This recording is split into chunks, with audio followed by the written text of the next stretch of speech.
Hey Pookie, welcome back to the channel. Today we're here to discuss Kateye'S latest documentary, which has been stirring quite a bit of controversy lately, especially on TikTok. People are out here solo standing because of this documentary.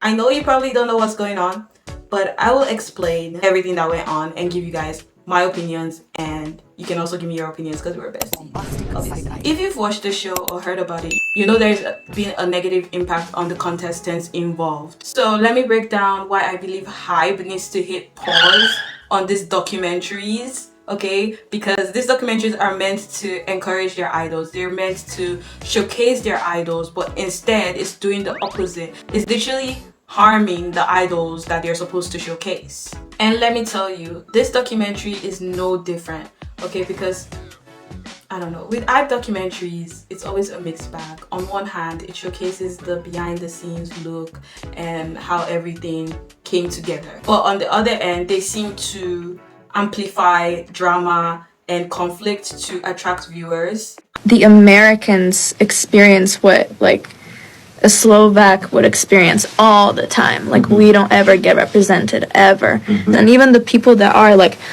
Manon, she's getting so much attention. You know, people are upset because she doesn't put a lot of effort and she doesn't show up for her teams a lot. And so people are upset that she is the person who's getting so much attention.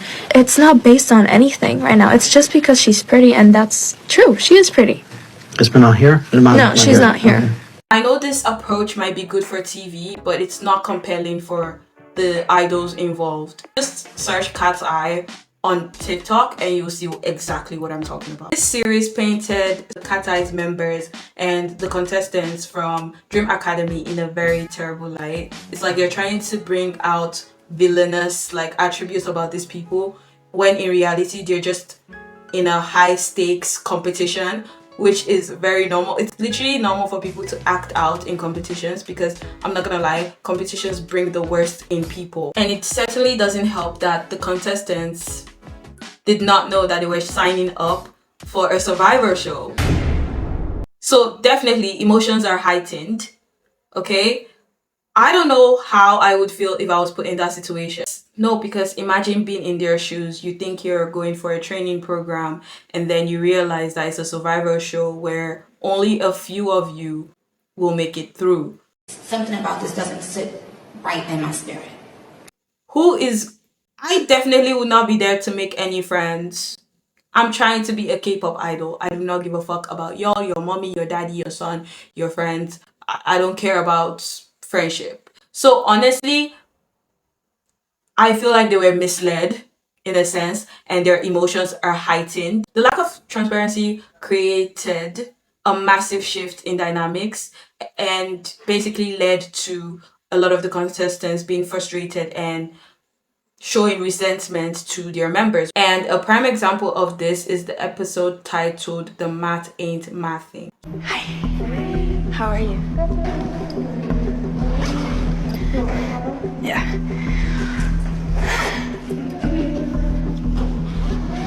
We don't get a break, right? Sophia just gave me the dirtiest look on planet Earth. Why? I don't know. Here, Manon, one of the contestants, basically gets a lot of negative feedback from her colleagues for not showing up to practice due to illness. BFFR. What did that spell?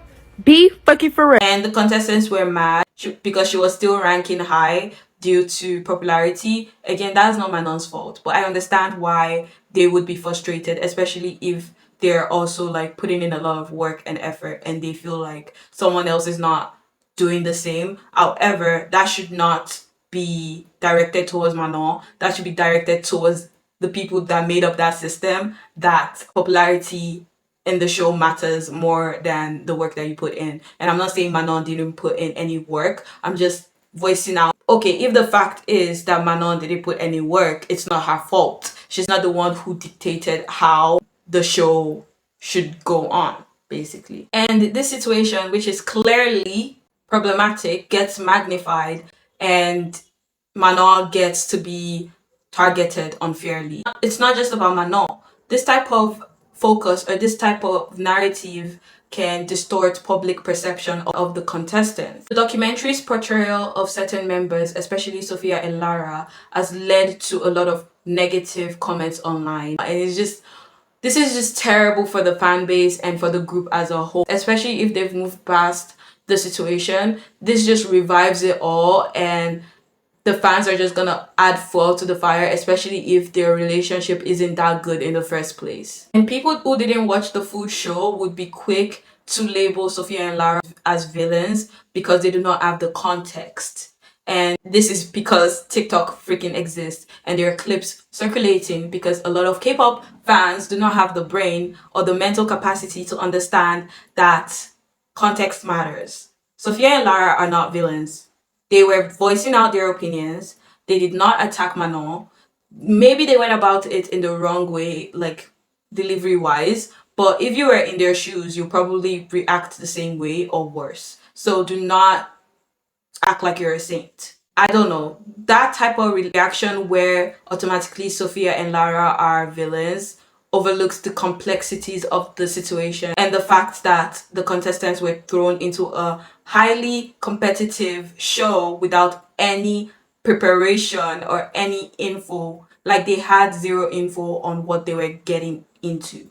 What we're seeing here is creating sensational content at the expense of the participants. I'm not gonna lie, it was very interesting to watch, but looking at it and the effect it will have on the group in the long run, it's really not a good move. And Hybe needs to stop.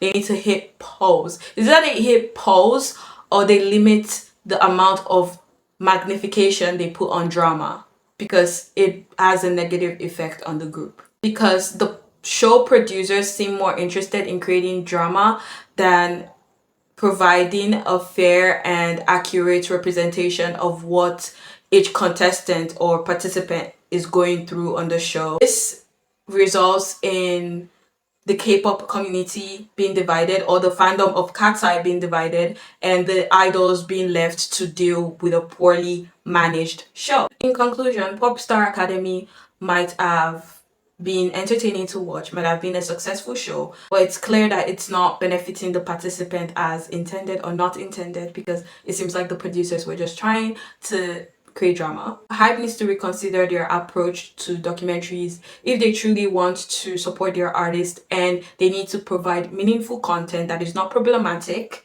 and would not divide their fan base. But at the same time, I understand why they're doing this. They want people to talk. But at the same time, is all press really good press, for especially for K-pop idols, where K-pop fans, a lot of them, not all of them, but like the small minority are quite loud, where they're like brain dead and they don't understand context.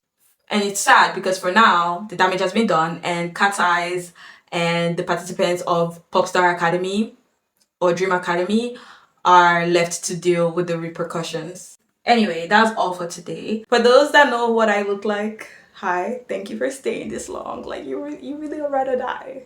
I said ride or die. You really are ride and die, for real. Like respect.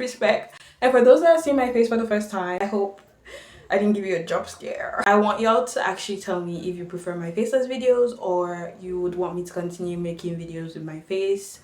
Thanks for tuning in. Don't forget to subscribe. I am on the road to 1K. Make sure you leave a thumbs up, subscribe. Okay, thank you guys for watching. Bye, Pookie.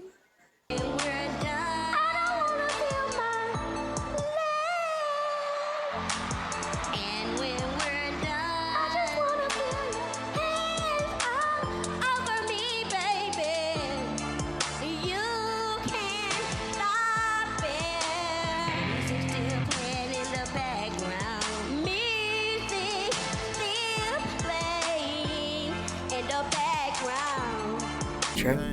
I love you more than anything else in the world. Bye, baby girl. Stay perfect, just for me. I don't even smoke weed, but I feel high when I'm next to you, babe. Used to be my girl, used to be my boo thing. Now I'm telling